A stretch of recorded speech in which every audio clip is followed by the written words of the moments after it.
L'inseguimento a folle velocità è iniziato a Cadoneghe e si è concluso a Vigonza in via Andreon contro una cabina della linea telefonica. A terra anche un uomo ferito da una coltellata. È il bilancio della notte di follia che si è vissuta tra i due comuni della periferia padovana tra il 18 e il 19 agosto. Secondo quanto ricostruito, i due gruppi di nordafricani hanno ingaggiato un inseguimento lungo le strade di Cadoneghe e Vigonza, una corsa a tutta velocità che si è conclusa con un incidente stradale. L'auto si è schiantata contro la cabina. Un uomo poi è stato accoltellato e abbandonato in strada agonizzante poco prima dell'arrivo dei carabinieri, che ora stanno indagando per risalire gli altri partecipanti. Dai primi riscontri sembrerebbe che alcune persone coinvolte sarebbero state protagoniste di episodi analoghi avvenuti negli ultimi mesi anche in altri comuni della cintura urbana.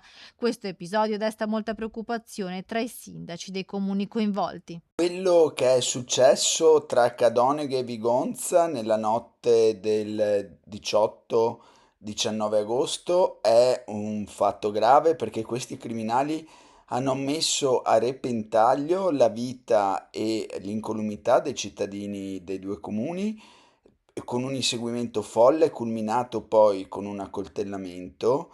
E la cosa che colpisce ancora di più è che sembrerebbe che gli stessi soggetti fossero collegati a un fatto analogo avvenuto 2 mesi fa nella cintura urbana in altri comuni e che era stato già al centro delle cronache.